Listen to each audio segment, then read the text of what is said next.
Bonjour la famille, je suis ravie de vous retrouver pour une nouvelle vidéo. Nous ici à Paris, ça se passe bien avec le printemps et le travail et tout. Mais sinon, l'été s'annonce et on espère enjoy. Vous-même, vous connaissez, les vacances approchent. Il faut s'apprêter pour les vacances parce que ça fait du bien. Donc, tout se passe bien. J'espère que vous là-bas aussi, ça va. Hein? Aujourd'hui, on va parler d'une situation que les mamans négligent beaucoup.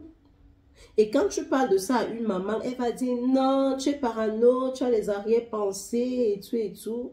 Une situation, je vais vous parler d'une histoire, je vais vous faire écouter une histoire dont l'enfant a des formes volumineuses.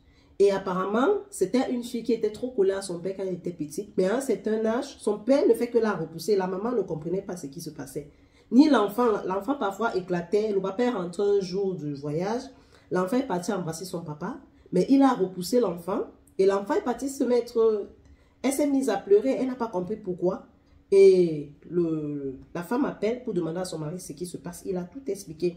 Donc c'est une situation quand l'enfant a déjà des formes, des formes là. Il faut éviter d'habiller, conseiller les enfants de bien s'habiller devant leur papa.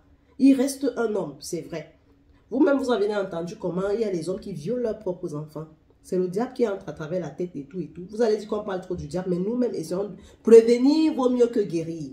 Quand toi, tu vois ta fille avec des formes, toi-même, quand tu vois les formes de l'enfant, tu dis, yes, ma fille a des formes. Il faut faire attention, il faut bien habiller l'enfant. C'est très, très important. Ça protège le papa, ça protège aussi l'enfant. Donc, après le générique, je vais vous faire écouter la vidéo et vous-même, vous allez me dire, on va débriefer dessus.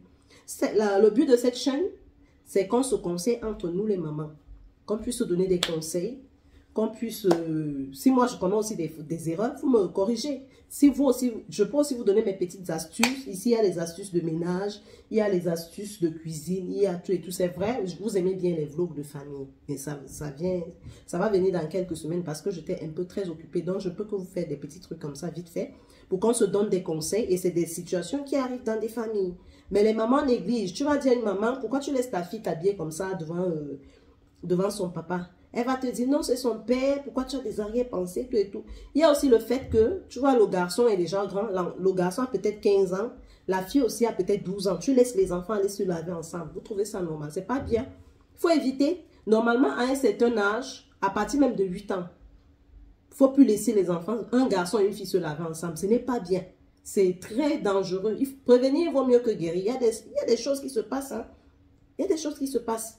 Il y a ma fille qui m'a parlé d'une situation qui se passe dans sa famille. Bon, on ne va pas prononcer des trucs. Donc, c'est pour vous dire, faites attention.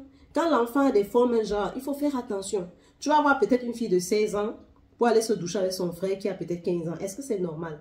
Elle a déjà des formes, elle est déjà développée. Même Cassandra ici, elle n'accepte plus de se doucher avec ses petites soeurs. Parfois, moi-même, elle n'accepte même pas que je la voie nue. Parce que là, je ne la douche plus, elle ne veut même plus. Et c'est ça, elle est pudique. Devant son papa, même quand Martin est là, elles savent qu'elles doivent bien s'habiller. Et quand elle se nettoie, quand Martin arrive, la fille s'empresse de mettre vite la serviette. Bah, c'est mon éducation, parce que je trouve que c'est mieux. Et même le papa sait que Martin sait qu'il ne doit pas voir ses filles nues. Lui, pour lui, c'est d'office. Quand même avant d'entrer dans la douche, il toque. Parce qu'il sait qu'on ne sait jamais, il peut voir ses enfants nus. Parce que nous, dans notre famille, à partir même de 3 ans, normalement, Martin n'a plus le droit de voir ses enfants nus. Vous allez me dire que si l'enfant est malade, ça c'est un cas de force majeure, c'est différent. Parce que vous-même, si votre maman est malade, même si vous êtes un homme, vous allez la sauver. S'il faut la sauver et qu'elle est nue, vous allez la sauver. Ça, c'est un cas de force majeure, c'est différent. Mais ce n'est pas conseillé de voir la nudité de sa mère ou bien que le papa voit la nudité de ses filles. Ce n'est même pas conseillé, c'est pas bon. Donc, après le générique, on se lance et je vais vous faire écouter la vidéo et on va en parler. Ou bien les mamans, vous allez aussi me donner votre point de vue en commentaire. J'ai hâte. Hein. À tout de suite.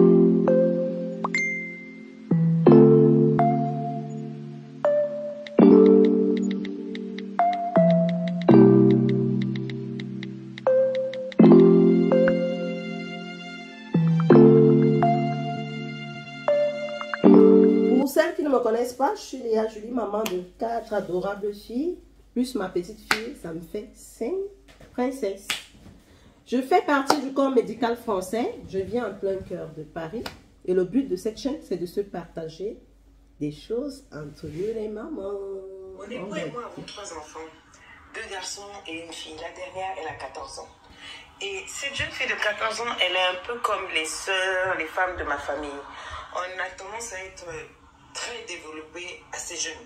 On mûrit corporellement beaucoup plus tôt. Donc, ce qui veut dire que quand vous regardez ma fille de 14 ans, vous avez l'impression qu'elle a déjà 19-20 ans. Elle est courbue, elle a tout ce qu'il faut en place.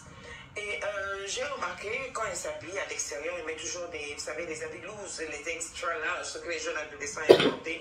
Elle s'habille décemment, elle se couvre, elle prend des trucs vraiment très très larges. Et chaque fois, je demandais, est-ce qu'il y a un problème? Parce que tu t'habilles comment? Elle m'a dit non. C'est comme ça, c'est la mode, tout ça là.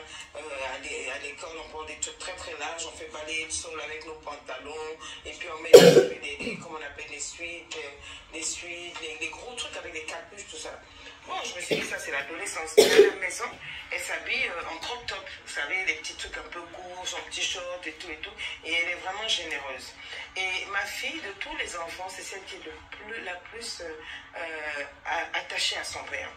Ils ont eu une relation excessivement très très fusionnelle. À un moment même, je pensais que ma fille aimait plus son père que moi, et tout, parce qu'elle est toujours avec lui, elle le taquine tout le temps, il cause tout le temps, il cause tout le temps. Jusqu'à ce que ces derniers temps, j'ai remarqué qu'il s'éloignait d'elle. Il ne la touchait plus, il ne faisait plus des bisous quand il rentrait du boulot, très distant, très très distant. Et je pensais que c'était moi qui avait remarqué, mais la petite a remarqué. Et donc l'enfant lui a demandé, papa, est-ce qu'il y a un problème et tout, et tout. Lui, le gars, il a marmonné entre ses gencives, quelque chose comme ça, et puis il n'a pas répondu à l'enfant. Bon, moi aussi j'ai remarqué, je me suis dit, ah, vraiment, il doit avoir un problème. J'en ai parlé au monsieur. J'ai dit, mais mon chéri, j'ai remarqué qu'il y a un problème avec la petite. Est-ce qu'elle a fait quelque chose qui fait que tu as pris cette distance? Parce que c'est assez visible que tu la rejettes. Il a dit, non, tu te fais des idées et tout et tout. Et puis là, dernièrement, il est parti en mission pendant près d'un mois. Et à son retour, j'ai vu comment ma fille était gaulée, elle a couru pour aller se jeter dans les bras du père. Et le papa l'a carrément bloqué, freiné. And I'm like, j'étais choquée. La petite a éclaté en sanglots et s'est mise à pleurer. Je ne savais pas quoi faire ni quoi dire. J'ai regardé mon homme, j'étais perplexe. Après, la petite est partie s'enfermer et tout et tout. Et moi, je suis allée dans la chambre. J'ai attendu qu'il vienne, il a amené ses valises, j'ai défait, tout et tout. Je ne l'ai pas agressé, hein. J'ai rangé tout et tout. Le soir, j'ai préparé son bain, il s'est rafraîchi.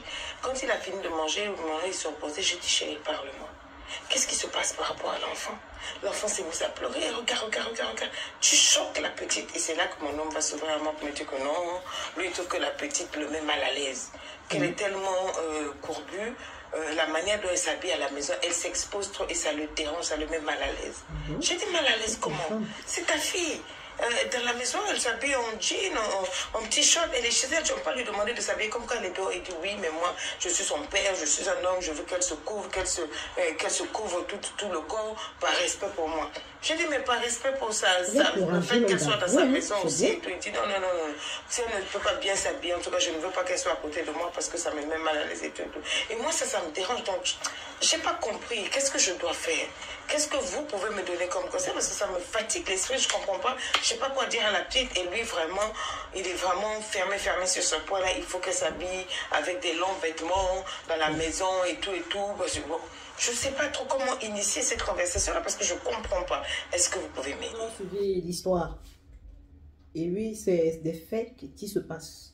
Même le monsieur, lui, il a constaté qu'il a des faiblesses quand il voit les formes de sa fille. Et c'est des trucs qui se passent dans les maisons, dans les familles. Ne soyez pas surpris qu'un jour, le papa commence à regarder sa fille un genre. Et là, il a prévenu. Il a même été courageux d'avouer. D'autres papas n'avouent pas. Il y a des familles, même une maman, tu vas lui dire ça. Elle va te dire non. Machin.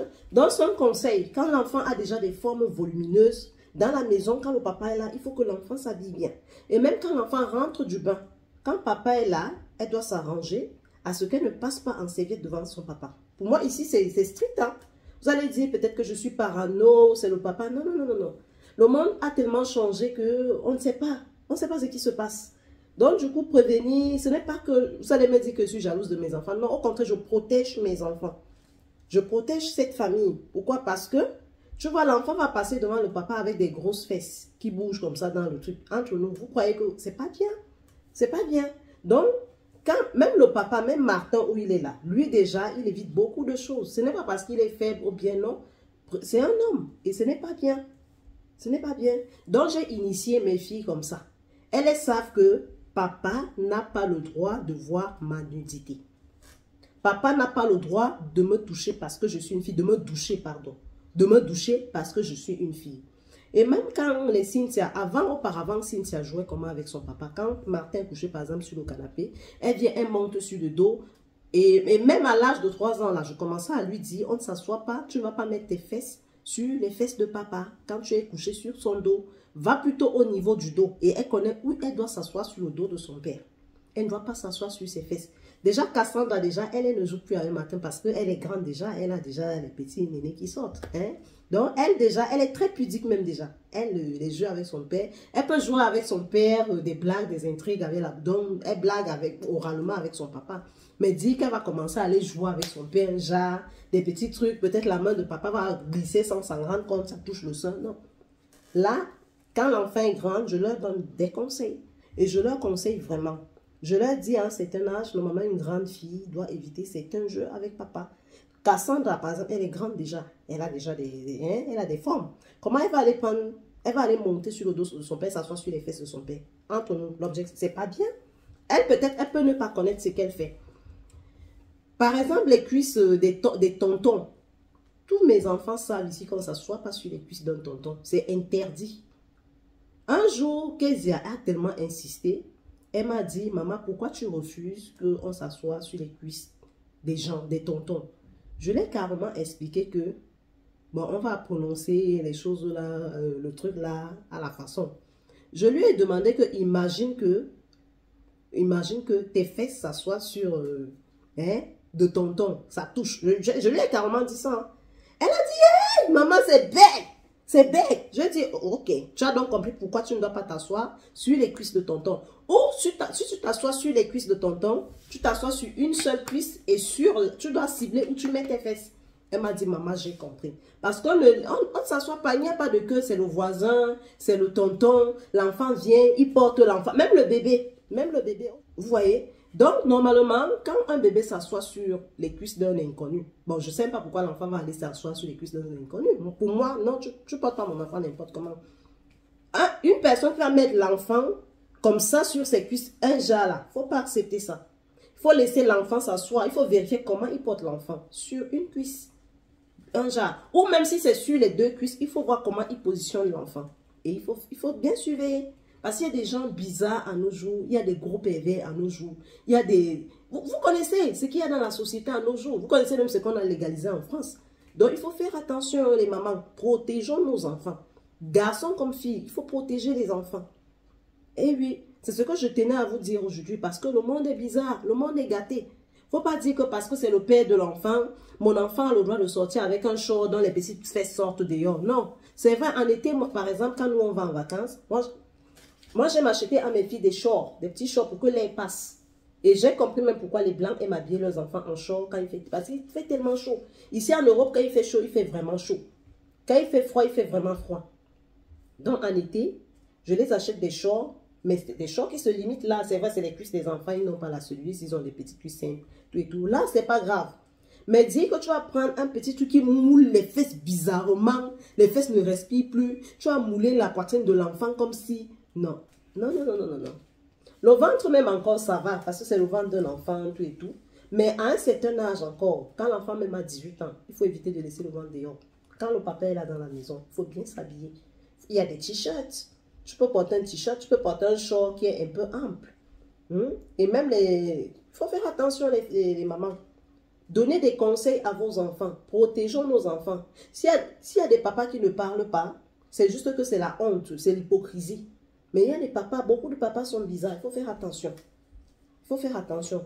Je me dis même la plupart sont possédés. Hein, parce que normalement, quand tu as ton enfant, pourquoi tu vas même avoir les arrière-pensées? Mais ça existe. C'est l'objectif de ma chaîne. C'est pour qu'on se donne les conseils en tout moment. Ce que vous ignorez, je peux vous apporter quelque chose. Et ce que moi aussi j'ignore, vous pouvez m'apporter quelque chose. Donc, c'est ce que je tenais à vous partager comme vidéo aujourd'hui. J'allais oublier, il y a aussi les enfants qui sont déjà grands qui se lavent ensemble. Vous voyez, le grand frère peut-être a 12 ans, ou bien le petit frère a 12 ans, la grande soeur a 13 ans ou 14 ans. Vous les laissez aller se doucher ensemble. C'est très dangereux. Parce qu'à l'école, s'ils voient des trucs bizarres, si on leur parle de mauvaises choses peut-être en classe, il peut essayer ça sur sa soeur. Eh oui. Donc, normalement, à un certain âge, un garçon et une fille, et c'est la raison pour laquelle les Blancs, quand tu as 2 enfants, un enfant garçon et un enfant fille, et tu demandes une maison, tu es capable d'avoir un 4 pièces facilement. Pourquoi? Parce qu'ils se disent, les filles et les garçons ne doivent pas dormir ensemble. Ils ne sont pas fous. Ils ne sont pas bêtes. Et c'est un droit pour toi, normalement, d'avoir un 4 pièces à l'heure là. Pourquoi? Parce qu'on se dit, la fille doit avoir sa chambre, le garçon doit avoir sa chambre et les parents ont leur chambre. Donc ça, et plus au salon ici en France, on appelle ça un 4 pièces. Mais quand tu n'as que des filles, par exemple, c'est facile qu'on te donne 3 pièces. Parce qu'on se dit, les filles peuvent dormir dans une chambre. Toi, tu dors dans ta chambre. C'est comme ça. Mais ils ne sont pas bêtes. Pourquoi ils font ça? À votre avis, pourquoi ils font ça? Vous allez me dire que oui, c'est vrai, c'est par rapport aussi à autre chose. Parce qu'on se dit, les garçons sont un peu peut-être plus sales que les filles. Les garçons ont leurs habitudes. Mais il y a aussi ce problème-là. Normalement, ils ne doivent pas dormir ensemble. Et oui. Donc, c'est un peu ça. Protégeons nos enfants et tout et tout. Et j'attends vos avis en commentaire. Donc, merci d'avoir regardé la vidéo. À la prochaine. Oui, si tu as aimé ma vidéo, je te demande de me laisser des pouces, des commentaires. Et surtout, fais-moi signe pour que je puisse te souhaiter la bienvenue personnellement. À bisous. Je vous aime.